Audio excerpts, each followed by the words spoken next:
Guys, welcome to YouTube channel genius classes. आज का ये वीडियो है सुप्रीम कोर्ट चैप्टर क्लास 10 के ऊपर। ठीक है, first of all I am very sorry कि हम लोग आजकल रेगुलर वीडियोस नहीं डाल पा रहे, बिकॉज हमारे कुछ पर्सनल रीजन है। हमारे एग्जाम्स वगैरह चल रहे थे, that's why we way are not regular. But हमारे एग्जाम्स ख़त्म हो चुका है एंड आज से हम लोग रेगुलर स्टार्ट करने वाला है। ठीक है, so please stay tuned and to like share and subscribe our channel. 4000 हो चुका है हमारा। Thank you for your love. Please जितने जल्दी हो सके 10 के 10,000 पहुँचाइए। That's our request and that's it. Let's start the chapter without any delay. ठीक है, सुप्रीम कोर्ट चैप्टर क्लास 10। देखो ये वाला पार्ट जो है actually it's not much important कि first and second necessity of Indian judiciary क्या है।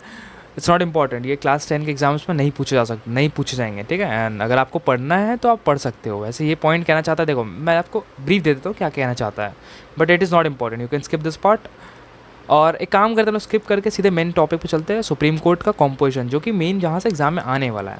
ठीक है, वो फर्स्ट और सेकंड आपको पढ़ने की ज़रूरत नहीं है, पूछेगा नहीं। ठीक है, ये नहीं पूछेगा आपको, मेरा गारंटी है। पूछे तो फिर जो बोलना आप। ठीक है, जो एग्ज़ाम में क्लास 10 में जो पूछेगा एकदम जो आएगा एग्ज़ाम में, मैं वही आपको पढ़ाऊँगा। इसके बाहर नहीं पूछेगा, बुक्स में ही, बुक के अंदर जाऊँगा एंड डिटेल आपको समझाऊँगा कि क्या इसका मतलब क्या है, ताकि आप एकदम रट्टा भी नहीं मारो, समझ जाओगे। That's enough. ठीक है, ये फर्स्ट और सेकंड पार्ट होगा तो मैं लास्ट में एक बार एक्सप्लेन कर दूँ क्या कहना चाहता है, या फिर अगर आप रीड करोगे आपको क्लियर हो जाएगा। ठीक है, हम लोग आते हैं main supreme court of India में। कॉम्पोजिशन, अपॉइंटमेंट ऑफ जजेस। ठीक है, मेन जो होता है कैसे अपॉइंट कर जजेस, हम लोग इस टॉपिक पे आते हैं। The Supreme Court of India consists of Chief Justice and other judges. The number of judges which may be fixed by the Parliament from time to time. पहला बात, हमारे से कंट्री है, मान लो सुप्रीम कोर्ट की कंट्री ले लो। हमारे country में एक प्राइम मिनिस्टर है और उनके काउंसिल ऑफ मिनिस्टर्स होते हैं। ठीक है, जैसा जानते हो सेम चीज़ सुप्रीम कोर्ट में क्या होता है, एक चीफ जस्टिस है जो कि हेड है उनका, और एक नंबर ऑफ जजेस रहते हैं उसके अंडर में, जो कि हम लोग फिक्स कर सकते हैं। कौन फिक्स करता है? पार्लियामेंट के मेंबर्स फिक्स करते हैं कि 35 जज चाहिए, 34 जज चाहिए, नंबर ऑफ जजेस इंक्रीज़ करना चाहिए या डिक्रीज़ करना चाहिए। डिक्रीज़ तो नहीं, इंक्रीज़ के ऊपर, क्योंकि जजेस ऑब्वियस बात है, पॉपुलेशन के हिसाब से हम लोग कंट्री में जजेस और डॉक्टर्स बहुत कम है, तो जज को नंबर्स डिक्रीज़ तो नहीं करेंगे, हाँ बट इंक्रीज़ ज़रूर कर सकते हैं। ठीक है, तो ये कौन डिसाइड करता है? पार्लियामेंट डिसाइड करता है। ठीक है, कि कितने जजेस का ज़रूरत है। तो हेड कौन रहता है? Chief justice of India. और उनके अंडर क्या रहता है? कुछ जजेस रहते हैं। ठीक है, जो कि चेंज हो सकते हैं। कौन चेंज करता है? पार्लियामेंट चेंज करता है टाइम टू टाइम। ठीक है, at present it consist of a chief justice and 33 other जजेस, दैट इज 34। चीफ जस्टिस को लेके 33 और जजेस है, तो टोटल कितना? 34 जजेस हुआ है। ठीक है, इंपॉर्टेंट पॉइंट था। चलो, who is the chief justice of India? लाजमी सा बात है, आप भी सोच रहे हैं भाई चीफ जस्टिस ऑफ इंडिया कौन है।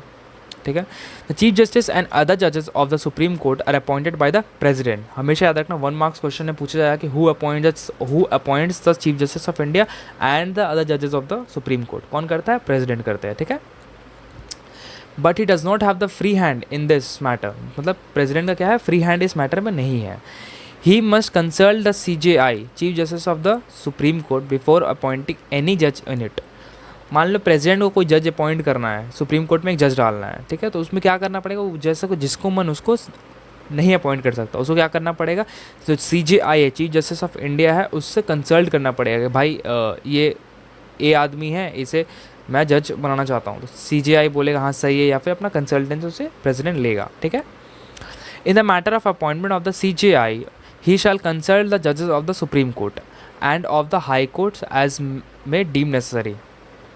अब मान लो CJI को अपॉइंट करना है, तो किससे कंसल्ट करेगा? जो अदर जजेस जो है सुप्रीम कोर्ट और हाई कोर्ट के, उनसे प्रेसिडेंट सर क्या करेंगे? कंसल्ट करेंगे कि हाँ भाई मैं इस व्यक्ति को CJI बनाना चाहता हूँ, आपका क्या कहना है इस पर। तो जजेस बोलेंगे हाँ या ना, जो भी प्रोसेस चलता है वो होगा। ठीक है, लेकिन प्रेसिडेंट क्या करता है? कंसल्ट करता है किससे? Members of the supreme court, मतलब जजेस of the supreme court and high court. किसके लिए? For the appointment of the CJI, chief justice of India. And CJI से कंसल्ट करता है किस चीज़ के लिए? जजेस को अपॉइंट करने के लिए। ठीक है, याद रख, don't get confused. But over the year, a convenience has developed where the senior most judge of the Supreme Court is appointed as the Chief Justice of India। इंसान आलसी होता है, जैसे आप भी जानते हो, हर कोई आलसी, मैं भी आलसी, आप भी, पता नहीं आप आलसी हो कि नहीं, मैं तो आलसी हूँ। क्या होता है अब इतना कंसल्ट वगैरह क्या करना है यार? जो ऑब्वियस बात है, ये लोग एक चला दिया प्रोसेस कि हाँ जो सबसे सीनियर मोस्ट जज रहेगा, ऑब्वियस बात है, आदि लोग मानते हैं ना, जो सबसे बूढ़े रहेंगे घर में वो ज़्यादा एक्सपीरियंस रहते हैं। सेम चीज़ यहाँ पे कि जो ज़्यादा सीनियर मोस्ट रहेंगे, ऑब्वियस बात, ज़्यादा एक्सपीरियंस रखेंगे। ठीक है, तो उन्हीं को क्या करता है? चीफ जस्टिस के लिए अपॉइंट कर दिया जाता है। ठीक है।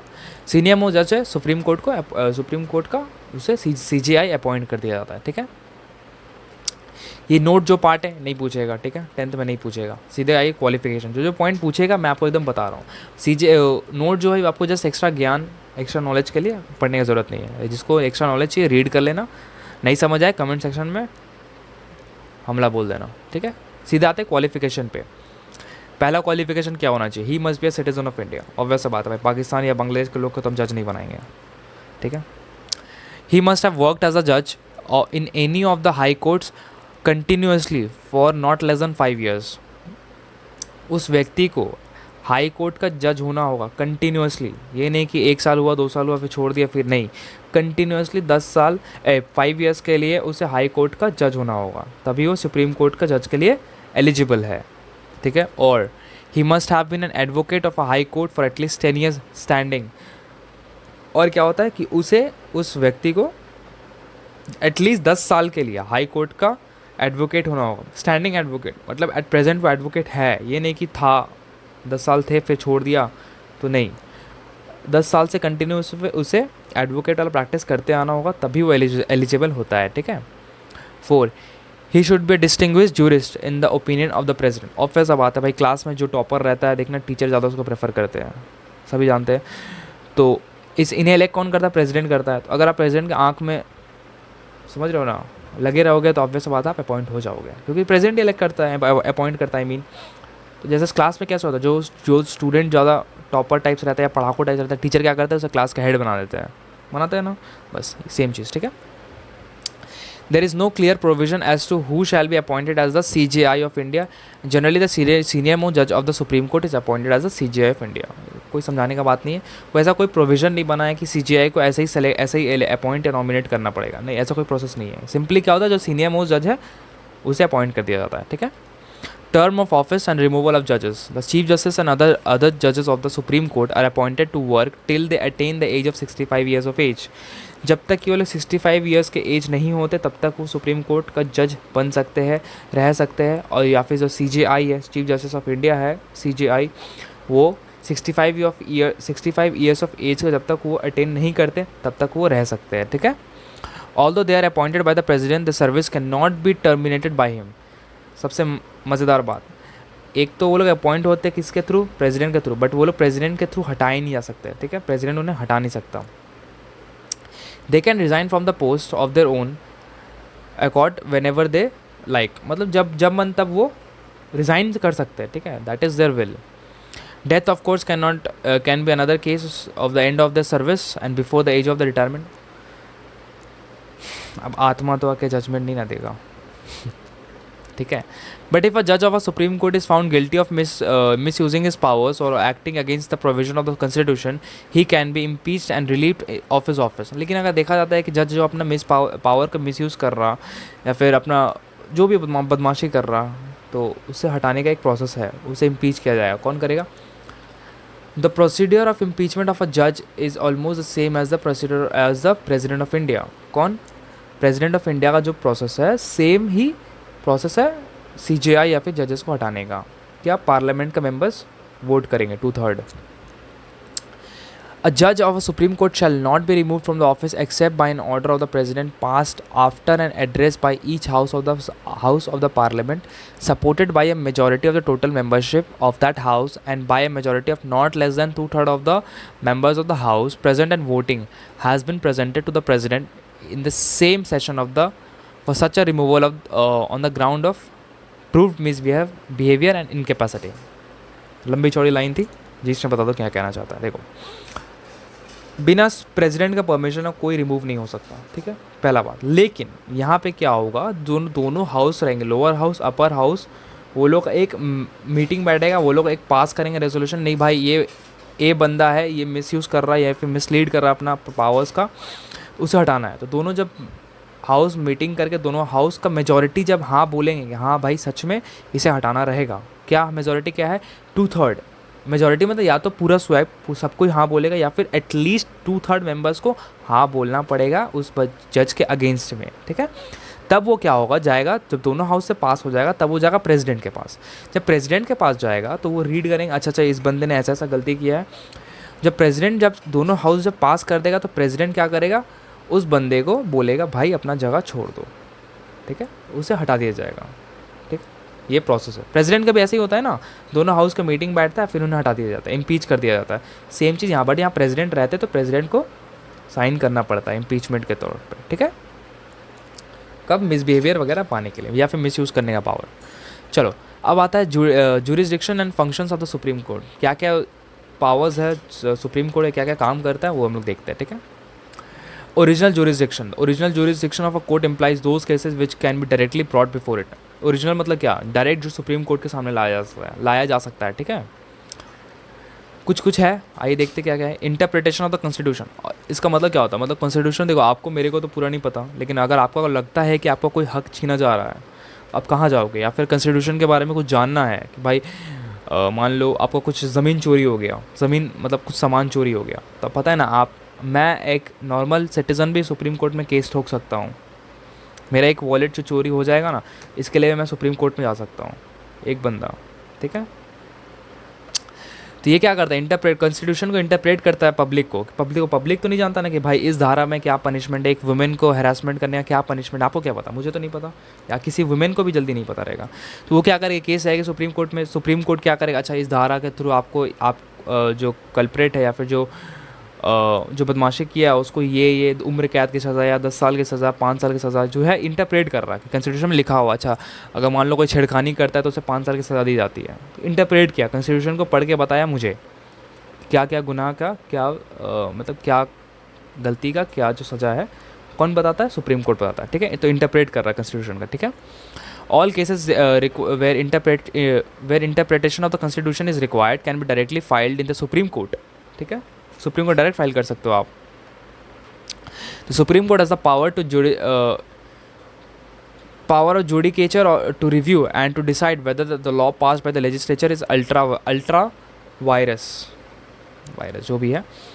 ये पॉइंट कहना चाहता है, मान लो देखो हमारे जैसे लोअर हाउस या फिर अपर हाउस जो भी रहता है, हमारे नेता तो पढ़े लिखे ज़्यादा रहते नहीं, सभी जानते हैं, आपने लोग पार्लियामेंट चैप्टर में पढ़ा होगा कि उन्हें क्वालिफिकेशन क्या, इंडियन सिटीजन होना चाहिए वगैरह वगैरह, नो प्रॉफिट वाला ऑफिस होल्ड करना चाहिए।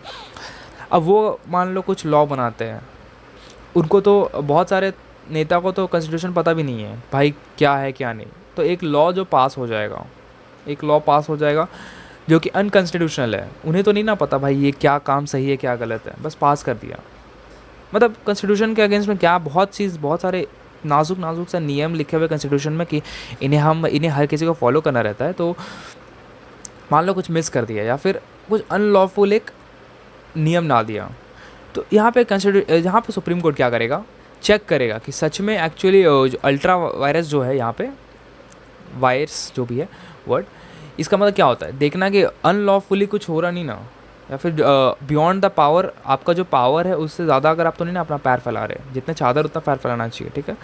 तो यही वो चेक करता है कि सुप्रीम कोर्ट की एक्चुअली वहाँ पे जो लोअर हाउस या अपर हाउस जो भी लॉ पास कर रहा है एक्चुअली सही है, कॉन्स्टिट्यूशनल है या फिर नहीं है। अनकॉन्स्टिट्यूशनल रहेगा संग संग वॉइड कर देगा, ठीक है।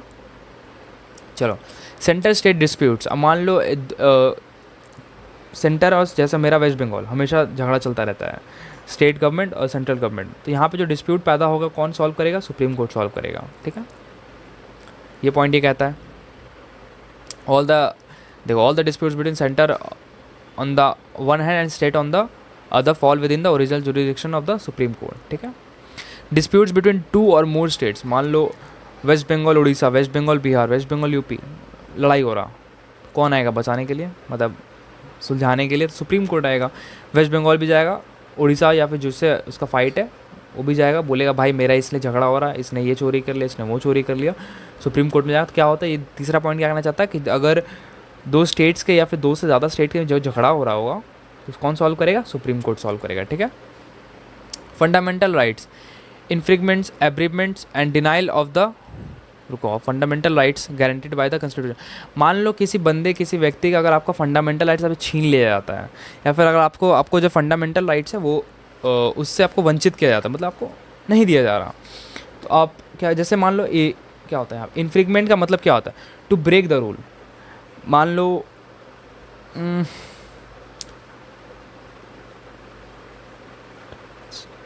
हाँ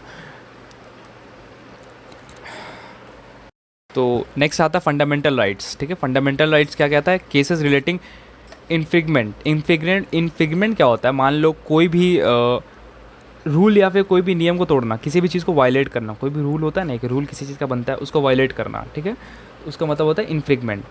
अब आता है आपका एब्रिटमेंट। एब्रिटमेंट क्या होता है, किसी का फ्रीडम राइट्स रिड्यूस कर देना। मतलब मान लो मुझे बोलने का हक है, ठीक है, किसी भी सिटीज़न को बोलने का हक है, कुछ भी कर सकता है यहाँ पे इंडिया में। आप कुछ भी, राइट टू स्पीच जो पढ़ता है ना, freedom of fundamental right to speech, मैं कुछ भी बोल सकता हूँ, कहीं भी बोल सकता हूँ, ठीक है। अगर मेरा इस राइट को छीन लिया जाता है, कुछ भी हो सकता है, छीन लिया जाता है, तो इसके अगेंस्ट जो बोलेगा, छीनने का मतलब जो होता है एब्रिगमेंट होता है, ठीक है। And denial of fundamental rights guaranteed by the constitution, या फिर जो फंडामेंटल राइट जो मुझे दिए जाते हैं उसे अगर डिनाई कर देता है। आज मोदी जी बोले कि भाई आपका जो फंडामेंटल राइट्स मैं छीन ले रहा हूँ, तो ऐसा तो नहीं कर सकते वो, क्योंकि कॉन्स्टिट्यूशन ने हमें दिया है, सो हमारा हक है फंडामेंटल राइट्स। तो can originally be bought brought before the supreme court. मान लो अगर ये ऐसा कुछ केसेस आते हैं, तो ये क्या हम लोग क्या कर सकते हैं, सीधे सुप्रीम कोर्ट के पास जा सकते हैं कि भाई मेरे साथ ऐसा प्रॉब्लम हो रहा, ठीक है। Regarding all the above disputes, the supreme court has the exclusive jurisdiction. In other words, none of the above disputes can be decided by other courts. Such a power lies with the Supreme Court and none of the other courts. ये जो कुछ powers आपने जो ऊपर पढ़े, interpretation, centre state dispute, two states more dispute, fundamental rights, ये सब सिर्फ सुप्रीम कोर्ट में ही प्रॉब्लम सॉल्व हो सकता है, और कोई कोर्ट का पावर नहीं है कि वो इन सब प्रॉब्लम्स में अपना बात रखे, ठीक है। चलो अब आता है appellate jurisdiction. The Supreme Court is the highest court of law in the country. As such, it has powers to grant special leave to appeal against the judgment delivered by any court of the country. The case that can be brought before the Supreme Court only through an appeal and form the appellate jurisdiction of the court are as under. मान लो कोई lower court है, कोई decision नहीं ले पा रहा, तो क्या करता है, वो क्या करे, सुप्रीम कोर्ट का अपील कर देगा कि भाई सुप्रीम कोर्ट आप मुझे हेल्प करिए इस केस में। सुप्रीम कोर्ट क्या करेगा, उस पर डिसीजन देगा। देखो अपील कर रहा, डायरेक्ट नहीं जा रहा, डायरेक्ट वो केस सुप्रीम कोर्ट पास नहीं आया, वो court high court district court जो भी नीचे कोर्ट है उनके पास गया होगा। वो क्या करेंगे, सीधे वो बोलेंगे सुप्रीम कोर्ट मेरे से तो हो रहा नहीं, सुप्रीम कोर्ट आप बताओ यहाँ पे क्या करना है, ठीक है। क्या वो अपील कर रहा, डायरेक्ट नहीं ना गया। चलो criminal cases, a criminal suit where a person is acquitted by the senior court, by the session court, but awarded capital punishment by the high court, can be brought on appeal to the supreme court. मान लो session court बोलता है नहीं भाई ठीक है, आप मतलब आपने गलती नहीं किया, लेकिन हाई कोर्ट बोलता है नहीं इसे पनिशमेंट दो, कैपिटल एकदम हार्ड पनिशमेंट दो, उम्र कैद सज़ा दे दो। ऐसा थोड़ी ना हो सकता, दो कोर्ट अलग अलग डिसीजन दे रहा, तो ये केस क्या होगा, सुप्रीम कोर्ट में चला जाएगा, ठीक है। An appeal can be made to the Supreme Court where the High Court withdraws a criminal case from a lower court, convicts a person and awards capital punishment. मान लो एक और कब हो सकता है अपील, कब हो सकता है, जब हाई कोर्ट क्या करेगा, क्रिमिनल केस विड्रॉ कर लेगा लोअर कोर्ट से, सेशन या फिर जो से हाई कोर्ट से जो नीचे कोर्ट होता है उनसे क्या करेगा, केस ले लेगा, वापस ले लेगा, ठीक है। वापस ले क्या करेगा, और उस वापस ले क्या करेगा, बंदे को क्या करेगा, कैपिटल पनिशमेंट दे देगा। तो ये चीज़ क्या हो सकता है, सुप्रीम कोर्ट में इस केस को लाया जा सकता है, ठीक है। A case where a high court itself certifies that it involves a substantial point of law and calls for the interpretation of the constitution. मान लो एक ऐसा केस आ गया जहाँ पे हाई कोर्ट खुद बोलता है कि सर मतलब यहाँ पे मैं क्या करूँ, मुझे समझ नहीं आ रहा, ये केस हो, तो यहाँ पे क्या करो, मुझे आपकी हेल्प चाहिए, तो क्या जाएगा, सुप्रीम कोर्ट के पास चला जाएगा कि भाई कॉन्स्टिट्यूशन के अकॉर्डिंगली इस केस में क्या डिसीजन लिया जा सके जो सही हो ही सकता है कि भाई हाई कोर्ट को समझ नहीं आ रहा हो, ऐसे बहुत सारे केसेस आते हैं, तो सुप्रीम कोर्ट का ये केस चला जाता है, ठीक है। अब आता है क्रिमिनल खत्म हो गया, अब आता है civil suits. Any suit where high court itself certifies that a substantial point of law is involved and interpretation of the constitution is required. मान लो कुछ ऐसा पॉइंट रहेगा जो कि हाई कोर्ट को इसका आइडिया नहीं है, यहाँ पे कॉन्स्टिट्यूशन का मतलब झांकना पड़ेगा कॉन्स्टिट्यूशन के अंदर अच्छे से, क्या करेगा, बोलेगा भाई सुप्रीम कोर्ट आपको सब कुछ पता है, आप देख लो इस केस में क्या करना है, ठीक है। अब आता है हमारा custodian of the constitution, power of judicial review, ठीक है। आइए देखते क्या है। It is the duty of the supreme court to uphold the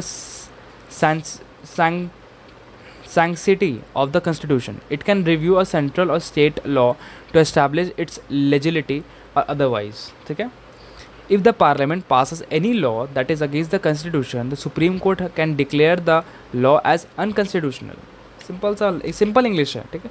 अगर कोई लॉ पास करता है पार्लियामेंट में जो कि कॉन्स्टिट्यूशन के अगेंस्ट है या फिर कॉन्स्टिट्यूशन का जो नियम कानून से फॉलो नहीं करता है, तो क्या होगा, सुप्रीम कोर्ट क्या बोलेगा, भाई ये लॉ अनकॉन्स्टिट्यूशनल है, सीधे वॉइड हो जाएगा, ये लॉ बेकार हो जाएगा, ठीक है, हट जाएगा।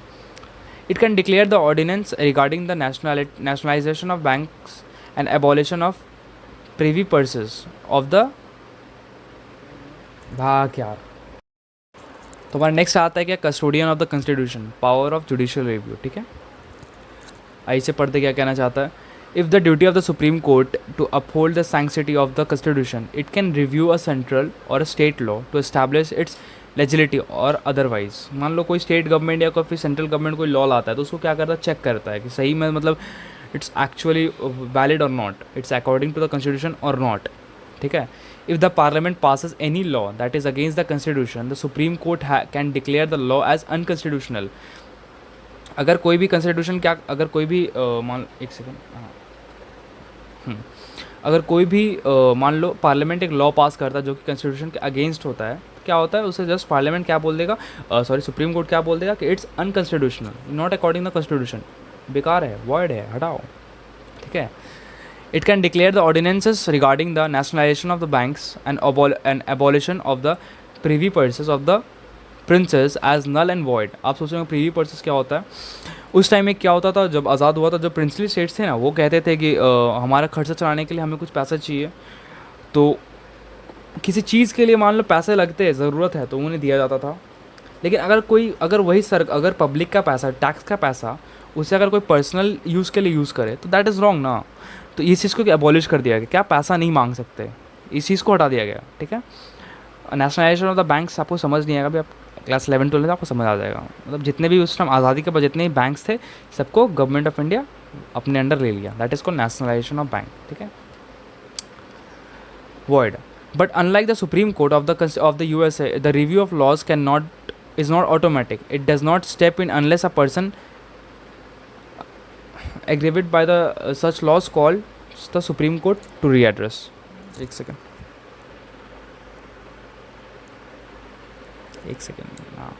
हाँ, ये पॉइंट कहता है कि जैसे हमारे यहाँ पे सुप्रीम कोर्ट अगर जहाँ भी अनकॉन्स्टिट्यूशनल काम होगा या फिर कोई भी पार्लियामेंट अनकॉन्स्टिट्यूशनल काम करता है, तो संग क्या है, सुप्रीम कोर्ट वहाँ पे आ जाएगा उसे रोकने के लिए। बट USA में क्या है, ऐसा कुछ नहीं है, ऑटोमेटिक कभी नहीं आएगा, जब तक कि कोई व्यक्ति या फिर कोई ऑर्गेनाइजेशन जब तक कि कोर्ट के पास पहुँचे ना कि मुझे हेल्प चाहिए, यहाँ पे मुझे यहाँ पे इंटरप्रिटेशन का ज़रूरत है, ठीक है। हाँ चलो, the second amendment act of 1976 has taken away the amendment of the constitution under article 368 beyond the review of Supreme Court. The same amendment, White's Article 131A, had restricted the power of the Supreme Court to declare the unconstitutional any central law and those law where the center was at party.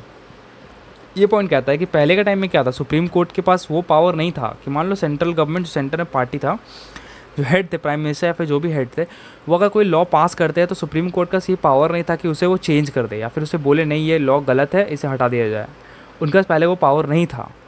But while repeal of the certain parts of the 42nd amendment, the Supreme Court has regained the original power as custodian of the Constitution.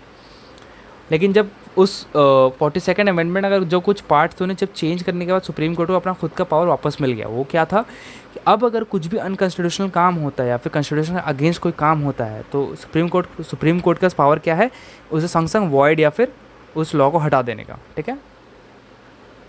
The Supreme Court has been equipped with this power of judicial review to check the power of the executive. Executives को जो power ने check करने का power ने दे दिया गया है, ठीक है। Ultimate interpreter of the Constitution. Our Supreme Court is the ultimate authority to interpret the Constitution, and hence the interpretation is final. जो सुप्रीम कोर्ट जो बात बोल दे कि कॉन्स्टिट्यूशन के अकॉर्डिंग ये करना है, दैट इज़ फाइनल। चाहे वो प्रधानमंत्री हो या प्रेसिडेंट हो, कोई भी उसके अगेंस्ट नहीं बोल सकता। इसका एक तरह से आप ये कह सकते हैं कि जो सुप्रीम कोर्ट है वो प्राइम मिनिस्टर और प्रेसिडेंट से भी ऊपर होते हैं, ठीक है। Only the supreme court has the right to revise their earlier decision. सिर्फ सुप्रीम कोर्ट के पास ही वो हक है कि वो अपना प्रीवियस जो डिसीजन उन्होंने दिया था उसे चेक या फिर चेंज या फिर अनचेंज करने का, ठीक है। चलो, तो अब हमारा नेक्स्ट टॉपिक जो आता है, इस चैप्टर का सबसे इंपॉर्टेंट टॉपिक आता है, ठीक है। यू हैव 5 रेट्स, 5 आपको पावर्स दिए जाते हैं, ठीक है। आइए देखते क्या क्या है। सबसे पहला habeas corpus, that means you have the body. By issuing such a writ the court gets the body of an person released if it has been unlawfully captured by any person, group of person or by the states. मान लो ये कहता है कि कोई भी unlawfully किसी को भी ज़बरदस्ती पकड़ के मान लो जेल में बंद कर दिया, कर ही सकता है पुलिस. तो यहाँ पे क्या हेबियस कॉर्पस का हेल्प से क्या करेगा, कोर्ट आपको संग संग बोलेगा इसे रिलीज़ कर दो. ठीक है, आपके खिलाफ पहले सबूत चाहिए तभी आपको कोई डिटेन कर सकता है, चाहे वो स्टेट गवर्नमेंट, सेंट्रल गवर्नमेंट, कोई भी हो. Without proof you can not be arrested. ठीक है, हेबियस कॉर्पस आपको ये हेल्प करता है, कोर्ट को. I mean court has the body. Next आता है prohibition. This type of writ is ordered from a superior court, the superior court और the high court, the supreme court और the high court to an inferior court to stop proceeding it's in a case which it in the opinion of the higher court might contemplate to do in excess of its jurisdiction. ये point कहता है कि prohibition कहता है कि एक higher court अपने lower court को या फिर मान लो सुप्रीम कोर्ट हाई कोर्ट को या फिर हाई कोर्ट डिस्ट्रिक्ट कोर्ट को, कोई भी सुपीरियर कोर्ट एक इन्फीरियर कोर्ट को बोलेगा भाई जिस केस पे तुम लड़ रहे हो ये तुम्हारा मीन्स तुम्हारे पावर के बाहर है, इस केस पे तुमको नहीं लड़ना है. ठीक है, या फिर कोई भी मान लो अबे यार कट. तो नेक्स्ट आता है prohibition. Such type of rate is is order from a supreme court for a superior court. एक सुपीरियर कोर्ट क्या करता है, एक सेकेंड हाँ, सुपीरियर कोर्ट के तरफ से एक ऑर्डर आता है किसको, इन्फीरियर कोर्ट को, कि भाई अगर आप किसी केस पे लड़ रहे हो, किसी केस पे अगर कोई इन्फीरियर कोर्ट क्या हुआ था किसकी, एक सेकेंड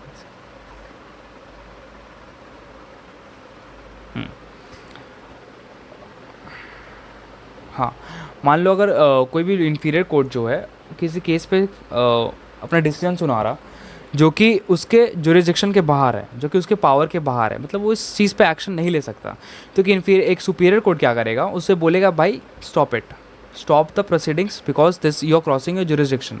तुम अपने पावर्स को एक्सीड कर रहे हो जो कि तुम नहीं कर सकते. ठीक है, प्रोहिबिशन ये हुआ. सर्टिफिकेट ये क्या कहता है, the writ is issued by superior court to a judicial और quasi judicial authority in order to quash its order or decision. The difference between prohibition and certiorari is that while the former is issued when certain proceedings are still going on, the latter is issued when the order is already been passed. Prohibition क्या होता है, जब order अभी पास हुआ नहीं है, proceedings चल रहा है किसी केस के ऊपर, तब उसे प्रोहिबिशन लागू किया जा सकता है. बस सर्टिorari क्या होता है, जब आप डिसीजन सुना चुके हो, लाइक मान लो एक डिस्ट्रिक्ट कोर्ट जो कि डेथ सेंटेंस नहीं सुना सकता बट उन्हें सुना दिया है, तो यहाँ पे क्या होगा, जो सुपीरियर कोर्ट रहेंगे, जैसे हाई कोर्ट हुआ, सुप्रीम कोर्ट होगा, वहाँ पे बोलेगा नहीं this is not a proceeding, this is not a jurisdiction, आप डेथ सेंटेंस नहीं सुना सकते हो. ठीक है, वो सिर्फ सुप्रीम कोर्ट या हाई कोर्ट का ही परमिशन के से डेथ सेंटेंस होता है. तो यहाँ पे क्या करेगा, उस डिसीजन को वॉइड कर देगा, अनलॉफुल कर देगा, तो उसे वॉइड कर देगा. ठीक है, Mandamus. It literally means we command. This writ is thus a sort of command from a superior court to a subordinate court or an administrative authority in case they refuses to exercise its jurisdiction or fails to perform its duty. मान लो कोई lower court हुआ या फिर कोई सरकारी office हुआ या फिर कोई गवर्नमेंट ऑफिशियल हुआ जो कि काम अपना ड्यूटी ठीक से नहीं कर रहा है, तो मैंडमस के हेल्प से क्या सुप्रीम कोर्ट या फिर जो कोर्ट रहेगा वो डायरेक्ट बोलेगा, ऑर्डर करेगा कि you are not performing your duty and you are born to do that. अपना ड्यूटी को आपको ठीक से फुलफिल करना है. ठीक है, तो ये रहा mandamus, we command. Quo warranto. Such a type of writ is issued by a court to a public servant to inquire into the legality of the office holding on an office, and to him, if he claims is not well founded, then this writ prevents an unlawful claimant from holding a superior of public office. मान लो कोई बंदा एक office hold करता है जो कि actually उसे होल्ड नहीं करना चाहिए, तो यहाँ पे क्या होगा, क्वो वारंटो लागू हो जाएगा कि भाई आपका you are not authorized for this post, please leave this post, इस पोस्ट से आपको हटना पड़ेगा. तो यहाँ पे क्या हुआ, आपको हटाने के लिए बोला गया सर्वेंट, पब्लिक सर्वेंट या कोई भी पब्लिक ऑफिशियल को. ठीक है, चलो. Advisory functions. Another very important function of the Supreme Court of India as is its obligation to advise and on constitutional as well as other matters of law to any government department, legislature, the president और the council of ministers whosoever seeks it. समझ आ रहा है? Advice. मान लो supreme court के जो लोग होते हैं पूरे कॉन्स्टिट्यूशन को पढ़े हुए रहते हैं, बहुत हाईली एजुकेटेड रहते हैं, तो कभी भी क्या होता है गवर्नमेंट को या फिर प्रेसिडेंट को या फिर कोई भी गवर्नमेंट ऑफिस को, किसी को भी कुछ एडवाइस की ज़रूरत रहता है, तो यहाँ पे क्या होता है सुप्रीम कोर्ट से उन लोग एडवाइस ले सकते हैं। ठीक है। It should be kept in mind that the advice rendered by the Supreme Court shall not be binding on its seeker। मान लो ये पॉइंट याद रखिएगा कि कभी भी जो सुप्रीम कोर्ट से अगर आप एडवाइस मांगते हो तो ये कंपलसरी नहीं है कि उसका एडवाइस को आपको फॉलो ही करना है। अगर आपको पसंद आया तो आप फॉलो कर सकते हो, नहीं आया तो आप नहीं कर सकते हो। ठीक है। Revisory jurisdiction of the Supreme Court। The Supreme Court is the final interpreter of the Constitution. Hence, only the Supreme Court has the power and the right to revise the earlier decisions and to give new decisions to earlier ones। मान लो कोई decision दिया गया, ठीक है, Supreme Court has the power to revise that। मान लो supreme court का कोई डिसीजन दे दिया, सुप्रीम कोर्ट ने कोई डिसीजन दे दिया, किसी को बंदे को डेथ सेंटेंस दे दिया, तो सिर्फ सुप्रीम कोर्ट के पास ये पावर है कि वो अपना डिसीजन को चेंज कर सके। चाहे वो प्रेसिडेंट हो, प्राइम मिनिस्टर, कोई भी इससे चेंज नहीं कर सकता, सिर्फ सुप्रीम कोर्ट ही कर सकता है इस चीज़ को चेंज। ठीक है।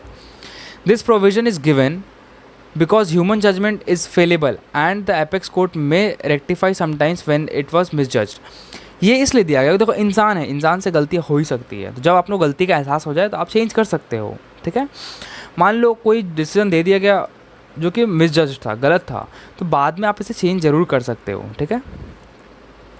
Situations may arise in future which require reconsideration of a final judgment already delivered।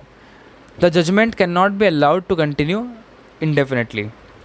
ऐसा सिचुएशन अराइज कर सकता है फ्यूचर में जहाँ पे जो जजमेंट है उसे रिवाइज करना, मतलब उसे चेक करना बनता है।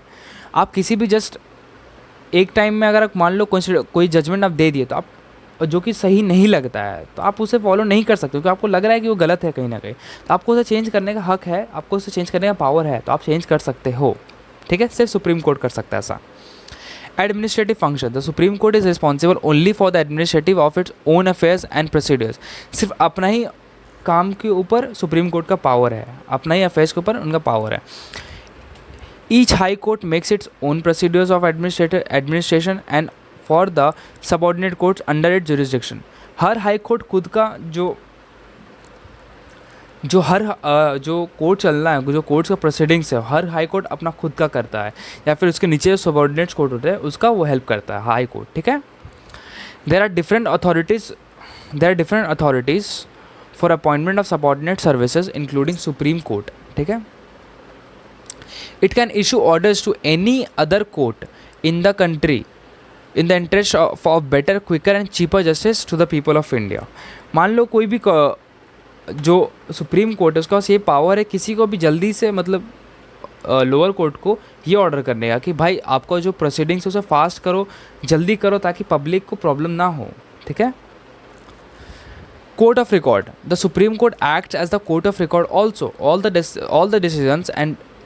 the decisions issued by the Supreme Court are duly printed and kept in record for future reference in the court as well as for use of lawyers in their pleadings। ये क्या होता है, तो कोई भी कोर्ट जो रहता है ना, वो जो डिसीजन देता है किसी भी केस के रिलेटेड, वो अच्छे से नोटेड रहता है, ताकि इन फ्यूचर अगर सिमिलर एक केस आ जाए तो कोर्ट को ज़्यादा टाइम वेस्ट ना करना पड़े कि भाई अगर मान लो एक मर्डर केस है, वहाँ पे क्या प्रोसीडिंग्स चला, मान लो एक साल 1.5 साल पहले सेम एक केस आया था, तो हम उसका अच्छा क्या क्या जजमेंट था, सेम चीज़ यहाँ पे भी हुआ, तो सेम जजमेंट हम सुना देंगे। हम उस पर फिर प्रोसीडिंग्स पे फिर अपना टाइम तो वेस्ट नहीं ना करेंगे, उसके बदले एक न्यू केस पे हम लड़ेंगे। तो इसी चीज़ के लिए क्या होता है, कोर्ट हर डिसीजन को नोटेड अच्छा से नोट करके रखता है। इस चीज़ को क्या करता है, लॉयर्स लोग भी पढ़ सकते हैं। भाई मान लो आज से 2 साल पहले सेम केस में एक लॉयर कैसे लड़ा था, उस पर जज क्या डिसीजन दिया, विक्टिम को कैसे पेश किया गया, क्या क्या सबूत चाहिए था, इसके लिए क्या होता है, एडवोकेट को हेल्प मिलता है। तो एडवोकेट भी इसका पढ़ सकता है इसे। ठीक है। या फिर अपने मान लो कोई प्रोसीडिंग्स चल रहा है, किसी केस सुनवाई हो रहा है, तो एज अ सबूत एक लॉयर पेश कर सकता है, भाई 2 साल पहले जब सेम केस आया था तो यहाँ पे ये चीज़ किया गया, तो मेरे टाइम में क्यों नहीं कर सकते हो। ठीक है। तो अपने प्लीडिंग्स में ऐसा ला सकता है। Important decisions by the high court of the land are also kept in record for future references. High court का भी जो हाई कोर्ट का भी जो डिसीजंस होते हैं उसे रिकॉर्ड किया जाता है, ठीक है, ताकि फ्यूचर में यूज़ कर सके। तो हमारा आता है last and main topic, fundamental enforcement of the fundamental rights. Abstract declaration of the fundamental rights in the constitution are useless unless there is a mean to make them effective. सिर्फ fundamental right रखने से या बोलने से कुछ नहीं हो जब तक कि आप उसे यूज़ ना करो, अपना फंडामेंटल राइट्स को आप जानो ना, या फिर अपने फंडामेंटल राइट्स को आप यूज़ ना करो, तब तक उसका कोई मतलब नहीं बनता। The reality of existence of such rights is tested only in the courts, सिर्फ कोर्ट में टेस्ट होता है, ठीक है। The Indian constitution lays down the following provision for the enforcement of the fundamental rights guaranteed by the constitution, ठीक है। Any act of executive और of legislature which takes away any of the fundamental rights shall be void by the court, shall be void and the courts are empowered to declare it void। कोई भी executive हुआ या फिर legislative body हुआ जो आपका fundamental rights आपसे छीनता है, आपसे छीनने की कोशिश करता है या फिर उसे मानता नहीं है, तो कोर्ट के पास ये पावर है कि संग संग उस चीज़ को, उस नियम को वॉइड कर देना, क्योंकि हर इंडिविजुअल का हक है उसे अपना फंडामेंटल राइट्स का, ठीक है। देखो यहाँ पे कहता है are abide by the fundamental rights shall be void by and the court are empowered to declare it void, ठीक है। पहले तो एकदम void है, लेकिन उसे कोर्ट क्या करेगा, कॉन्स्टिट्यूशनली बोल देगा नहीं भाई आप किसी का फंडामेंटल राइट से छेड़छाड़ नहीं कर सकते हो, ठीक है, तो void डिक्लेयर कर देगा। सेकेंड पॉइंट कहता है apart from the power to treat a law as void being in contravention of the provision of the constitution guaranteeing the fundamental rights, the judiciary has been armed with the power to issue writs in order that it may enforce such rights against any authority in the state at the instance of any individual whose rights have been violated।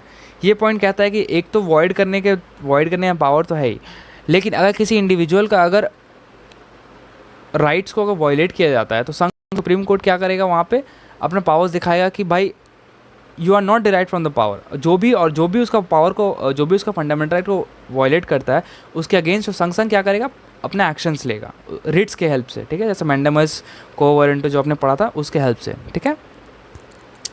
The power to issue these writs for the enforcement of the fundamental rights is given by the constitution to the supreme court and the high court, article 32 and 266।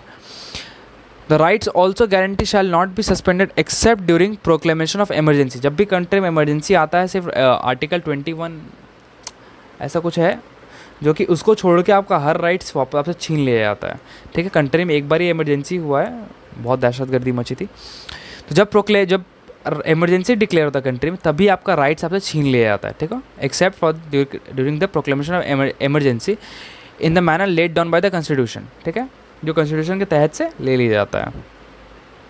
Article 32 guarantees to the individual the right to move to supreme court directly in case of any violation of fundamental rights. Article 32 आपको क्या power देता है कि आप कभी भी supreme court में move कर सकते हैं अगर आप देखते हो कि आपका फंडामेंटल राइट्स आपसे छीन लिया जा रहा है या फिर आपका फंडामेंटल राइट्स कोई वायलेट कर रहा है, ठीक है।